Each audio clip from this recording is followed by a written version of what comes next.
Elle répétait toujours que je devais apprendre à respecter son intimité. Elle était assise à la table de la cuisine, le téléphone collé à l'oreille, et moi, en apportant le café de la machine, je ne saisissais que des bribes de phrases. « Non, je ne peux pas maintenant. Je t'écrirai plus tard. Je dois raccrocher. » Dès que je m'approchais, ne serait-ce que d'un pas, l'écran s'éteignait plus vite que la lumière du frigo quand on claque la porte. Chloé disait que j'étais soupçonneux, que je la fliquais, que je l'empêchais de respirer. Après 12 ans de mariage, j'avais appris à croire que l'espace personnel était quelque chose d'important. Alors, j'ai arrêté de poser des questions. J'ai arrêté de regarder par-dessus son épaule. J'ai arrêté de vérifier pourquoi elle souriait à son téléphone au milieu de la nuit. Nous habitons à Lyon, dans un immeuble des années 80, qui a été rénové il y a environ 5 ans. Un 3 pièces, le crédit est presque remboursé. Je travaille comme chef d'entrepôt dans une société de transport. Un bon salaire, un poste stable. Elle, ces 2 dernières années, elle est restée à la maison. Elle disait qu'elle cherchait quelque chose qui lui convienne, que son ancien travail dans un institut de beauté l'avait épuisée. Je ne lui mettais pas la pression. Je disais que je pouvais gérer, qu'on n'avait pas besoin de s'endetter, vu que je vis modestement et que j'épargne régulièrement. L'alerte de la banque est arrivée mardi matin. Je faisais la queue à la boulangerie du coin, mon téléphone a vibré dans ma poche. Notification de transaction. 3 achats chez Sephora, rue de la République, le même jour, à 10 minutes d'intervalle.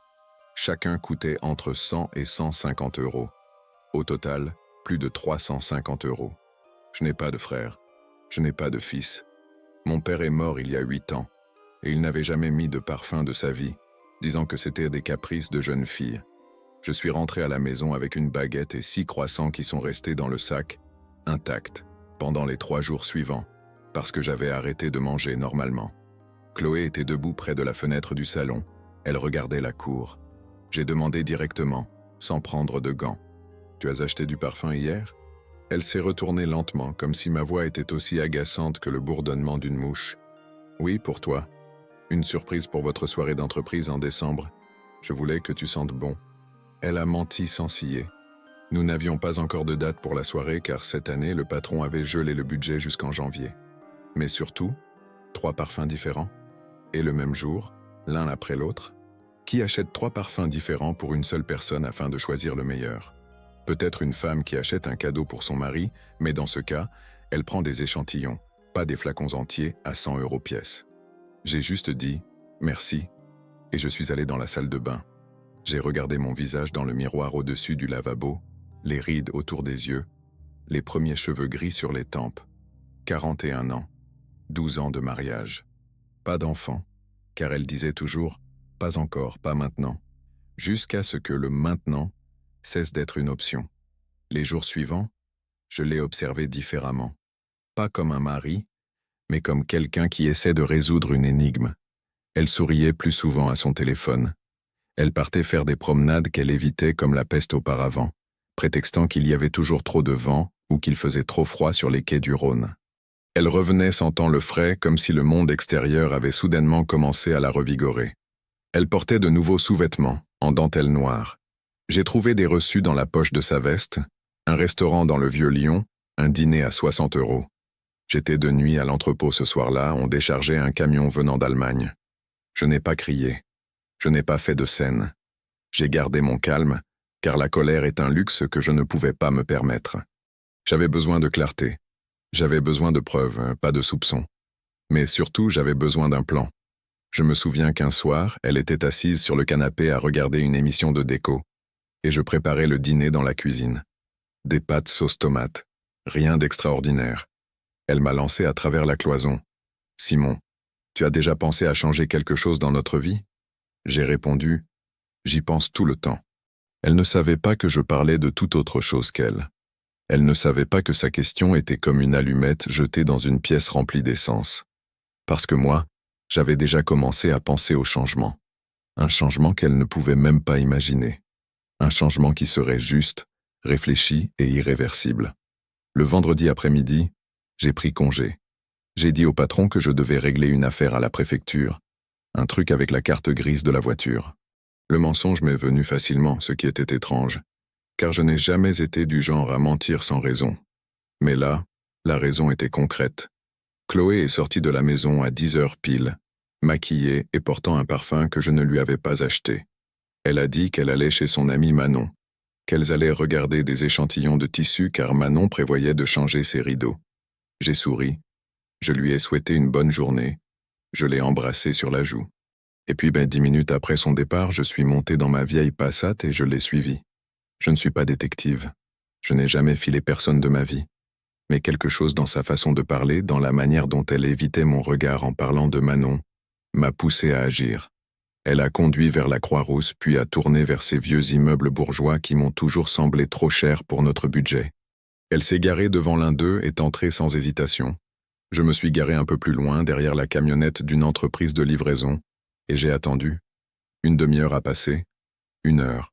J'ai commencé à penser qu'elle rendait peut-être vraiment visite à Manon, que mes soupçons n'étaient que la paranoïa d'un homme qui pense trop et dort trop peu. Mais alors, un homme est sorti. Grand, plus jeune que moi, peut-être 35 ans. Vêtu d'un costume gris, sans cravate, les cheveux soigneusement coiffés. Il avait l'air de quelqu'un qui gagne plus qu'un chef d'entrepôt. Il a allumé une cigarette, a regardé son téléphone. 5 minutes plus tard, Chloé est sortie. Il se souriait, comme des gens qui partagent plus qu'une simple connaissance fortuite. Sa main s'est posée dans le bas de son dos, trop bas pour quelqu'un d'étranger. Ils ont marché ensemble vers le restaurant que j'avais vu sur les tickets de caisse dans sa veste. Je ne suis pas entré après eux. Je n'en avais pas besoin. Je savais déjà tout ce que je devais savoir. Je suis rentré à la maison et j'ai commencé à agir méthodiquement. J'ai vérifié les relevés bancaires des 3 derniers mois. Notre carte commune qu'elle utilisait pour les petits achats. Petits, 50 € par-ci, 80 par-là. Des restaurants dont je n'avais jamais entendu le nom. Une boutique de mode sur la presqu'île où nous n'étions jamais allés ensemble. Un fleuriste. Des fleurs pour qui, alors qu'il n'y en avait jamais à la maison. L'hôtel Carlton, 2 fois. Des factures pour une chambre en journée. Une chambre en pleine journée en milieu de semaine pendant que je suais à l'entrepôt à décharger des conteneurs. J'ai tout compté. 2000 € en 3 mois. Mais 2000 €. L'argent que j'avais gagné en portant des cartons, en résolvant des problèmes de livraison, en restant dans un bureau froid jusqu'à tard le soir. Elle les distribuait à quelqu'un d'autre, construisant pour lui de petits moments de luxe qu'elle ne voulait plus partager avec moi. Ce soir-là, elle est rentrée radieuse. Elle racontait comment Manon avait finalement choisi ses rideaux, comment elles avaient bu du thé, comment elles avaient comméré sur les voisins. J'écoutais, je hochais la tête, je souriais même, et à l'intérieur je sentais quelque chose de glacial, quelque chose de dur comme du métal. Ce n'était pas de la colère. La colère est chaotique, explosive, bruyante. C'était autre chose, une détermination froide et silencieuse. J'ai commencé à planifier. Je ne voulais pas de cris, je ne voulais pas de scène, je ne voulais pas d'un drame qui lui donnerait la satisfaction de se sentir victime. Je voulais la justice. Une justice qui fait mal longtemps, qui se rappelle à vous chaque jour, qui ne permet pas d'oublier. D'abord, j'ai réorganisé nos finances. Comptes séparés. Je lui ai dit que l'entreprise exigeait un changement dans le mode de versement des salaires, de nouvelles réglementations, rien d'important. Elle m'a cru, car elle ne s'intéressait jamais aux détails. J'ai viré les économies communes sur mon compte privé, ne laissant que le strict nécessaire pour ne pas éveiller les soupçons. 10 000 € économisés au fil des ans. Ma sécurité. Ensuite, j'ai appelé un vieil ami, Benoît, avocat, avec qui j'étais au lycée. Nous nous sommes vus dans un café loin de notre quartier. Je lui ai tout raconté, je lui ai montré les relevés, les factures, les photos que j'avais prises ce vendredi après-midi-là. Benoît a écouté en silence, puis il a dit « Tu as tout ce qu'il te faut. Divorce pour faute. Elle n'aura rien. » Mais je ne voulais pas seulement le divorce. Je voulais qu'elle ressente exactement ce que j'avais ressenti en trouvant ses parfums, ses factures, en la voyant avec cet homme. Je voulais qu'elle comprenne que la trahison n'a pas qu'un seul visage, un seul moment, que c'est un processus qui détruit tout, chaque moment partagé, chaque souvenir, chaque promesse. Benoît m'a donné un dernier conseil. Reste calme, ne fais rien de précipité, et quand tu seras prêt, exécute simplement le plan étape par étape. Je suis rentré à la maison et j'ai continué à jouer le rôle du mari ignorant. J'apportais le pain, je préparais le dîner, je l'embrassais pour lui dire bonne nuit. Et pendant ce temps, chaque pièce de ma vengeance se mettait en place comme un puzzle, lentement, silencieusement, invisiblement, jusqu'à ce que l'image complète se révèle et qu'elle se retrouve seule, sans argent, sans maison, sans rien. Exactement ce qu'elle méritait. Il fallait agir avec précision. Les émotions pouvaient attendre, car j'avais un plan qui exigeait de la patience et du sang-froid. D'abord, j'ai découvert qui était cet homme. Ce n'était pas difficile. On habite à Lyon, les milieux se recoupent. Les gens se connaissent, les endroits se répètent. Quelques questions discrètes, quelques recherches sur Internet ont suffi. Adrien Morel, 36 ans, propriétaire d'une petite entreprise de vente d'électroménager, marié, 2 enfants. Sa femme travaillait comme comptable à la mairie. Ils habitaient dans un bel appartement dans le 6e arrondissement. Immeuble récent, belle surface. Donc, je n'étais pas le seul à être trompé. Je me demandais si sa femme, Agathe, c'était son prénom, je l'avais trouvée sur Facebook, savait que son mari constituait une collection de parfums pour ma femme. Savait-elle pour les chambres d'hôtel, les dîners aux chandelles, toute cette mise en scène romantique de pacotille qu'Adrien organisait avec mon argent? Je n'ai pas contacté Agathe tout de suite. Trop évident, trop simple. D'ailleurs, j'avais besoin de quelque chose de plus fort que la simple conscience de la trahison. J'avais besoin d'un levier, d'un outil qui les forcerait tous les deux à comprendre qu'ils avaient franchi une limite dont on ne revient pas. J'ai commencé à observer Adrien comme j'avais observé Chloé. Son entreprise était située dans un petit local commercial. Il y arrivait régulièrement vers 8 heures, repartait vers 16 heures. Le mercredi, il lui arrivait de disparaître plus longtemps. C'est là qu'il retrouvait Chloé. Je l'ai appris vite car le mercredi, ma femme devenait soudainement très occupée, avait des rendez-vous avec des amies inexistantes, des courses à faire dans des lieux imaginaires. Benoît m'a aidé à trouver un détective privé. Pas un de cinéma, juste un type normal de la quarantaine, ancien flic qui arrondissait ses fins de mois en faisant des filatures discrètes. Je lui ai demandé de tout documenter, les rencontres, les hôtels, les restaurants. Je ne voulais pas seulement des photos mais aussi des enregistrements, des dates, des heures. Je voulais du matériel incontestable. Le détective a travaillé pendant 2 semaines. Il est revenu avec un dossier plein de preuves. Des photos de Chloé et Adrien se tenant la main lors d'une promenade le long de la Saône. Une vidéo où ils s'embrassent avant de monter dans sa voiture. Des factures d'hôtel signées par Adrien. Tout était clair, concret, indiscutable.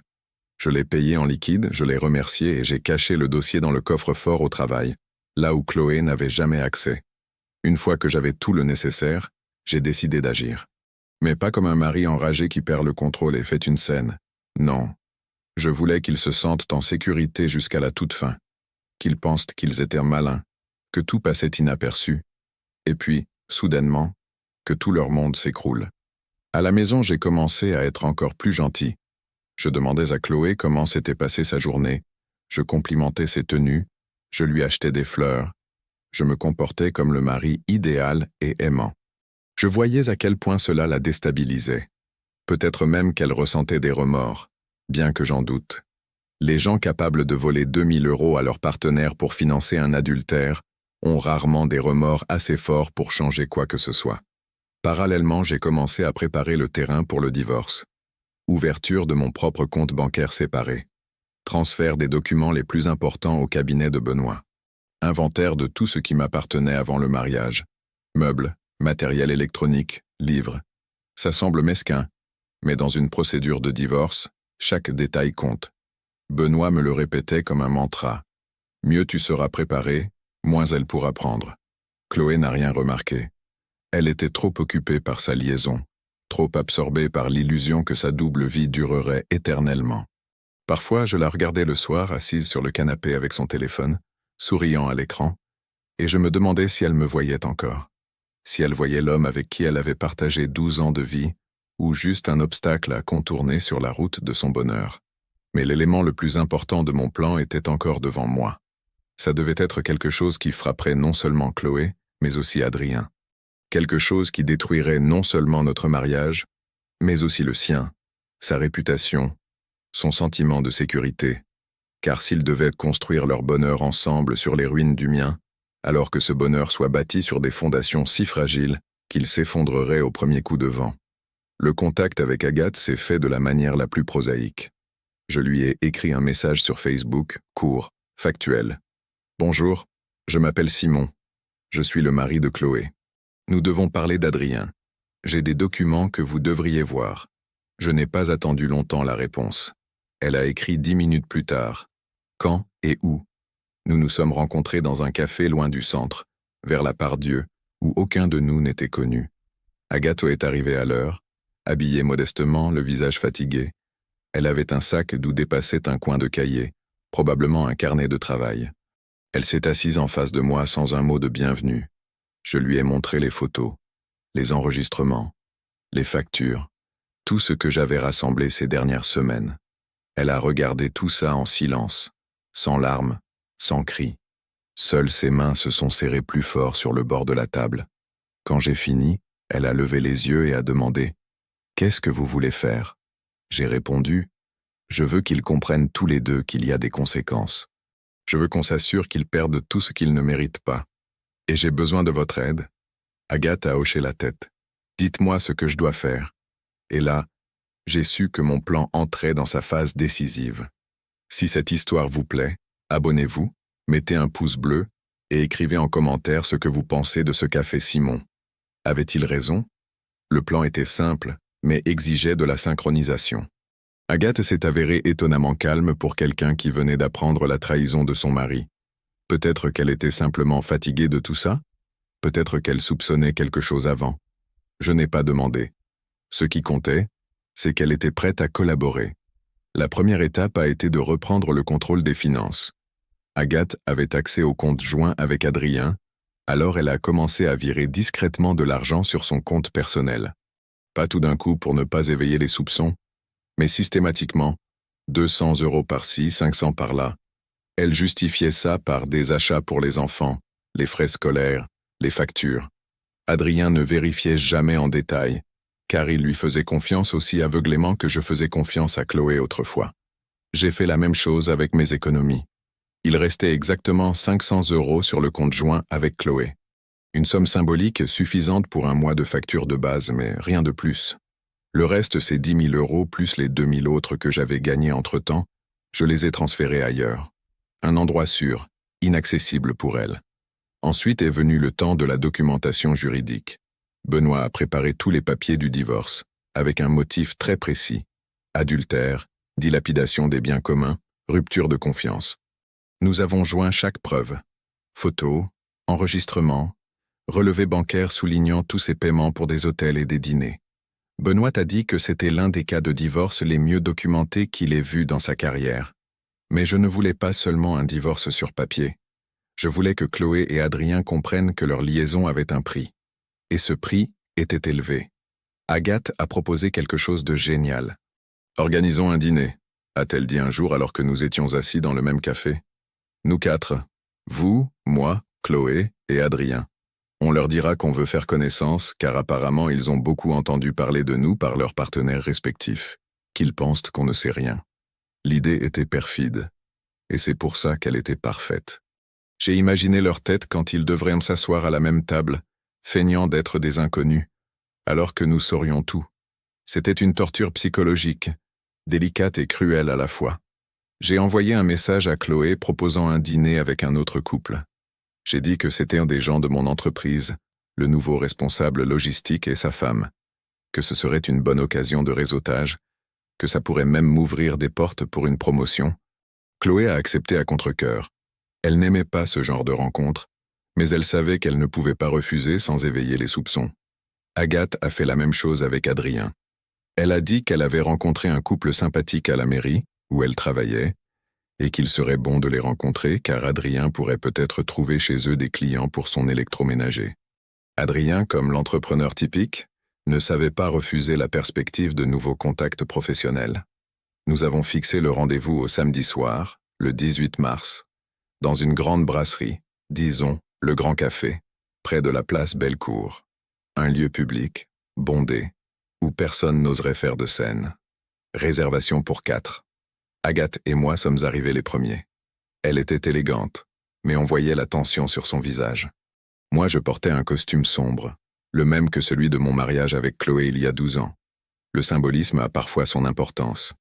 Chloé est entrée la première, dans une robe bleue qu'elle avait achetée avec mon argent le mois dernier. Elle a parcouru la salle du regard, m'a remarqué et a fait un signe de la main. Puis elle a vu Agathe assise à côté de moi. Elle a froncé les sourcils, mais s'est approchée en souriant poliment. « Bonjour, je suis Chloé. » Agathe lui a serré la main. « Agathe, enchantée. » Adrien est entré 3 minutes plus tard. Il nous a tous vus à table et s'est figé un instant. J'ai littéralement vu la panique sur son visage pendant 1 seconde, avant qu'il ne se reprenne et s'approche avec une assurance forcée. « Adrien Morel, désolé pour le retard. Nous nous sommes assis tous les 4. Le serveur a apporté le menu. J'ai commandé du vin, un bon rouge, cher. Agathe a pris de l'eau minérale. Chloé et Adrien ont choisi quelque chose au hasard, jetant à peine un coup d'œil à la carte. L'atmosphère était épaisse comme le brouillard sur la Saône un matin d'hiver. J'ai lancé la conversation légèrement, comme si de rien n'était. Je parlais du travail, des problèmes à l'entrepôt, du nouveau système informatique qu'on installait dans l'entreprise. Chloé écoutait, essayant de feindre l'intérêt. Adrien intervenait de temps en temps, parlant de son entreprise, du marché, de la concurrence. Agathe jouait son rôle à la perfection, posant des questions, riant au bon moment. Nous avons mangé les entrées. Chloé avait commandé une salade César, Adrien un steak. Moi j'avais pris un tartare. Agathe avait choisi un velouté de potiron. La nourriture était bonne, mais personne n'y faisait vraiment attention. Tout le monde attendait quelque chose, bien que seule Agathe et moi sachions quoi. Au milieu du plat principal, j'ai levé mon verre de vin. Je voudrais porter un toast, ai-je dit fort, attirant l'attention des tables voisines. Chloé m'a regardé, surprise. Adrien s'est figé, sa fourchette à la main. À l'honnêteté, ai-je continué, regardant droit dans les yeux de Chloé puis d'Adrien. Aux gens qui ont le courage d'être eux-mêmes. À la vérité, qui finit toujours par éclater. Et aux conséquences que chacun de nous doit assumer pour ses décisions. Chloé a levé son verre avec incertitude. Adrien a fait de même, mais je voyais sa main trembler. Agathe a souri glacialement et a également levé son verre d'eau. « Santé », ai-je dit en buvant une gorgée. Je savais qu'ils commençaient tous les deux à comprendre que quelque chose clochait, que ce dîner n'était pas une simple rencontre entre connaissances, mais le meilleur était encore à venir. Le dessert est arrivé après le plat principal. Chloé avait commandé un tiramisu, Adrien un cheesecake. J'ai refusé, tout comme Agathe. Nous n'étions pas là pour manger des douceurs. Nous étions là pour la justice. Et celle-ci avait un goût très amer. Le serveur venait de partir quand Agathe a pris la parole la première. Sa voix était calme, mais chaque mot résonnait comme un coup de marteau. « Adrien, tu te souviens quand tu m'as dit le mois dernier que tu devais aller à un salon professionnel à Paris? Ce salon de l'électroménager qui durait soi-disant tout le week-end ?» Adrien a levé les yeux de son assiette. « Oui, je m'en souviens. »« Quoi? C'est curieux, » a continué Agathe en sortant son téléphone de son sac. « Parce que j'ai appelé les organisateurs. Il n'y avait aucun salon à Paris à cette date. Par contre, l'hôtel Carlton à Lyon a enregistré une réservation à ton nom. Une chambre pour 2 personnes. Samedi et dimanche. » Le silence à table est devenu insupportable. Chloé a arrêté de manger. Adrien a tellement blêmi que j'ai cru qu'il allait s'évanouir. C'était à mon tour. J'ai sorti une enveloppe de la poche intérieure de ma veste. Je l'ai posée sur la table, entre les assiettes. « Chloé, tu m'as dit que ces 3 parfums à plus de 100 € étaient un cadeau pour moi. Pour la soirée d'entreprise qui n'a même pas encore eu lieu. » Elle a regardé l'enveloppe comme un serpent prêt à attaquer. « Simon, de quoi tu parles ?» J'ai ouvert l'enveloppe et j'ai déversé son contenu sur la nappe blanche. Des photos, des dizaines de photos. Chloé et Adrien se tenant la main, s'embrassant devant la voiture, entrant ensemble à l'hôtel, sortant du restaurant le sourire aux lèvres. Sur chaque photo, la date et l'heure imprimées dans le coin. « Faites officiellement connaissance », ai-je dit en les désignant tous les deux. « Chloé, voici Adrien Morel. Adrien, voici ma femme. Chloé. Bien que je ne pense pas que les présentations soient nécessaires. Après tout, vous vous connaissez depuis au moins 4 mois. Peut-être même plus, difficile à dire, car je suis sûr que vous avez été très prudent au début. » Adrien a essayé de dire quelque chose, mais les mots sont restés coincés dans sa gorge. Chloé, elle, a retrouvé sa voix. « Ce n'est pas ce que tu crois. Non. » Je l'ai coupé sèchement. « Alors c'est quoi? Raconte-moi. Raconte-nous à tous. Explique ces factures de 2000 € sur notre compte joint. Explique ces hôtels, ses dîners, ses parfums. Explique pourquoi tu passais tes mercredis après-midi avec Adrien en me disant que tu allais chez Manon pour des conseils sur des rideaux. Les gens aux tables voisines ont commencé à regarder. J'ai baissé la voix, mais pas le ton. Je voulais que ça sonne froid, contrôlé, implacable. Agathe a enchaîné. Adrien, notre compte. Il a perdu près de 5 000 € ces derniers mois. Tu disais que tu investissais dans l'agrandissement de l'entreprise. Pourtant, l'entreprise n'a pas élargi sa gamme ni ouvert de nouveaux points de vente. Par contre, Hotels.com a dans l'historique de tes transactions des réservations dans 5 endroits différents, tous à Lyon ou dans les environs, tous en milieu de semaine. Adrien a baissé la tête. Il n'essayait plus de se défendre. Chloé, en revanche, a commencé à pleurer. Ce n'étaient pas des larmes de tristesse, mais plutôt de frustration, de la colère d'avoir été prise. Je le voyais dans ses yeux. « Simon, je m'excuse », a-t-elle commencé. « Non », ai-je dit fermement. « Je ne veux pas de tes excuses. Elles ne valent rien. Tu m'as trompé pendant des mois. Tu as volé mon argent pour financer un adultère avec un homme marié. Et maintenant tu pleures parce que je t'ai attrapé ? Ce ne sont pas des larmes de repentir, Chloé. C'est de l'apitoiement sur soi-même. Je me suis levé de table. Agathe a fait de même. J'ai laissé 100 € sur l'addition, plus que nécessaire, car je ne voulais pas que les serveurs pensent que je partais sans payer. Demain, tu recevras les papiers du divorce, ai-je dit à Chloé. Benoît, mon avocat, les enverra par coursier. Toutes les preuves sont jointes. N'essaie pas de négocier, n'essaie pas de te battre. Tu n'auras pas un centime.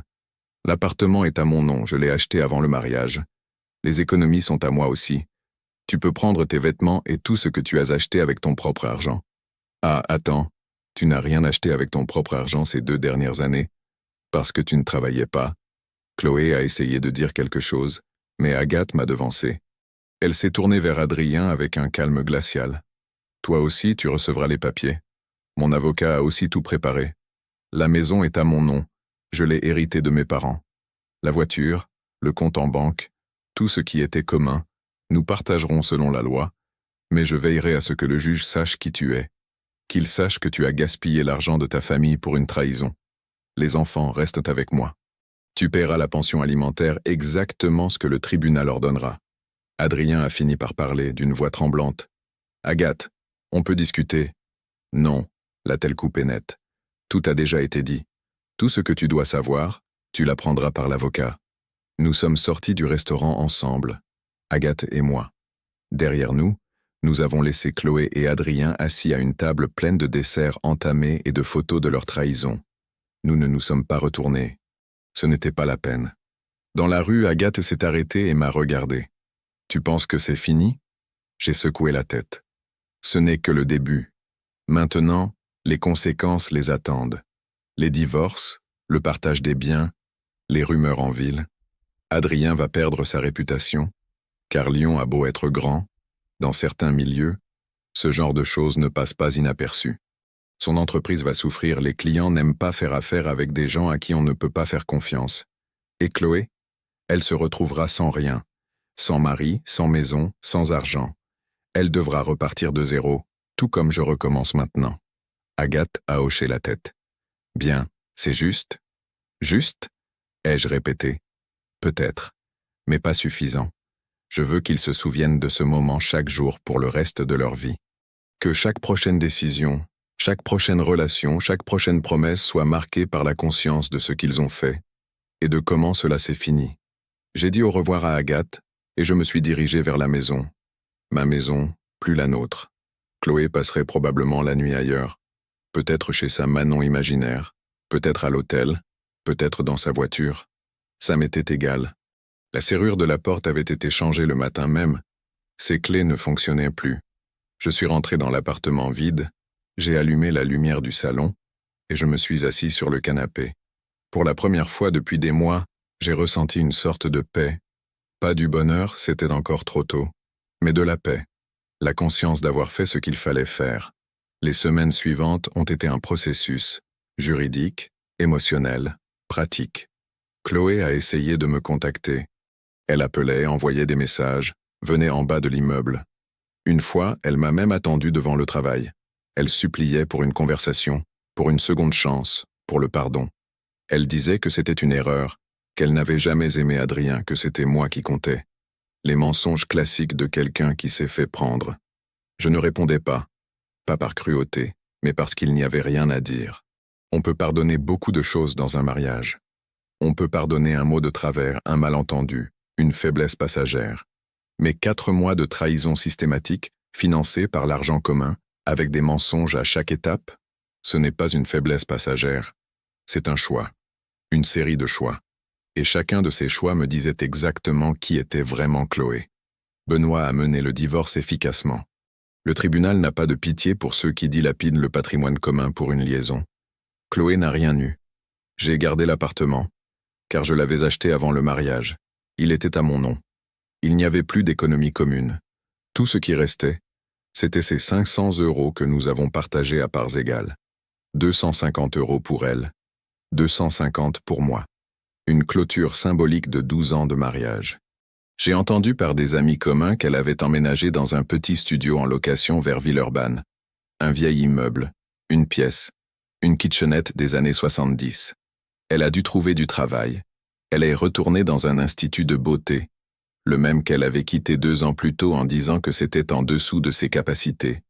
Maintenant, ils l'ont reprise, mais plus comme responsable, juste comme simple esthéticienne. SMIC plus commission. Adrien a aussi eu ses problèmes. Agathe a obtenu le divorce, la maison, la garde des enfants et une pension alimentaire solide. Adrien a maintenu son entreprise, mais à peine. Les rumeurs ont circulé vite. Dans le petit monde des commerçants lyonnais, tout se sait, et l'info sur un homme qui a laissé sa femme et ses 2 enfants pour la femme d'un autre, pour se faire ensuite plaquer par elle, ce genre d'histoire se répand comme une traînée de poudre. Ses clients ont commencé à se retirer. Personne ne le disait ouvertement, mais les commandes ont chuté de moitié en 2 mois. Je l'ai croisé par hasard en août, 5 mois après ce dîner. Je faisais mes courses chez Carrefour, il était dans la file devant moi. Il avait mauvaise mine, des cernes, la fatigue inscrite sur le visage. Quand il m'a vu, il a détourné le regard. Nous ne nous sommes pas salués. Ce n'était pas nécessaire. J'ai payé mes courses, et je suis sorti. Je ressentais une sorte de satisfaction, mais pas malveillante ni triomphante. Plutôt une paix venant de la certitude que la justice avait fonctionné, que les gens qui ont décidé de bâtir leur bonheur sur les ruines de la vie d'autrui n'ont finalement rien bâti du tout. Ils sont restés seuls avec les conséquences de leur choix. Chloé a encore essayé quelques fois. La dernière tentative était en septembre. Elle a écrit un long message, plusieurs paragraphes sur combien elle regrettait, combien elle m'aimait, quelle erreur c'était de divorcer. Elle a terminé par la question « Est-ce qu'on peut au moins essayer d'être amis ?» J'ai répondu brièvement « Non. Il ne s'agissait pas de cruauté. Il s'agissait de limites. Il y a des gens qu'on peut garder dans sa vie comme amis après une rupture. Mais il y a aussi des gens qui vous ont blessé si profondément que leur présence, même à la périphérie de votre vie, est tout simplement impossible. » Chloé appartenait à cette seconde catégorie. Ma vie a continué. J'ai eu une promotion au travail, directeur adjoint des opérations. Plus de responsabilités, meilleur salaire, stabilité. J'ai acheté une nouvelle voiture, une Volkswagen Tiguan, car la vieille Passat avait fait son temps et commençait à tomber en ruine. J'ai repris mes vieux hobbies, j'ai recommencé à courir sur les quais du Rhône. Je me suis inscrit à la piscine. Je me retrouvais moi-même, cette version qui s'était perdue quelque part ces dernières années de mariage. Je ne suis sorti avec personne pendant longtemps. Pas parce que j'avais peur d'une relation, mais parce que j'avais besoin d'espace pour comprendre qui je suis sans Chloé. 12 ans, c'est long. On oublie ce que c'est d'être juste soi, sans référence à quelqu'un d'autre. Sans nous, juste je. Je devais réapprendre ça. Agathe m'écrivait parfois. Elle demandait comment j'allais, partageait des nouvelles de sa vie. Ses enfants allaient bien, le cadet était entré dans un bon collège, l'aîné avait commencé le piano. Agathe s'est inscrite à un cours de comptabilité avancée. Elle disait vouloir faire évoluer sa carrière, être indépendante, avoir la certitude de ne plus jamais dépendre financièrement d'un homme. Je comprenais ça parfaitement. Parfois je me demande ce qui se serait passé si je n'avais jamais reçu cette alerte de la banque. Si Chloé avait été plus prudente, si elle avait utilisé du liquide au lieu de la carte. Est-ce que je vivrais encore dans l'illusion d'un mariage heureux? Est-ce que j'aurais découvert la vérité plus tard? Peut-être dans 1 an? peut-être dans 5 ans, ou jamais, mais ça n'a pas de sens de poser ces questions. J'ai reçu cette alerte. J'ai découvert la vérité. J'ai réagi comme je le jugeais nécessaire. Et maintenant je vis avec les conséquences, les bonnes conséquences. Paix, stabilité, autonomie. Une vie sans mensonge, sans trahison, sans quelqu'un qui vous regarde dans les yeux et dit « je t'aime », tout en planifiant un dîner avec quelqu'un d'autre. Parfois, je regarde les photos de ce dîner au restaurant. Benoît m'a donné des copies de toutes les preuves. Il disait qu'il valait mieux les garder au cas où. Je les ai regardées une fois, peut-être 2, dans les premières semaines après le divorce. Maintenant, elles sont dans un classeur dans l'armoire, intactes. Je n'ai plus besoin de les regarder. Je n'ai pas besoin de me rappeler la douleur, parce que ce que j'ai vécu ne me définit pas. C'est juste un chapitre qui s'est terminé. Douloureux, difficile, plein de déceptions, mais terminé. Et ce qui est devant moi est nouveau, propre, plein de possibilités, sans Chloé, sans Adrien, sans passé qui pèse comme une pierre sur le cœur. Juste moi, ma vie, mes choix, et personne, absolument personne, ne me reprendra cette liberté. Oh oui, si vous êtes arrivé jusqu'ici, abonnez-vous, mettez un pouce bleu et écrivez en commentaire « Est-ce que Simon a bien agi ? Qu'auriez-vous fait à sa place ?»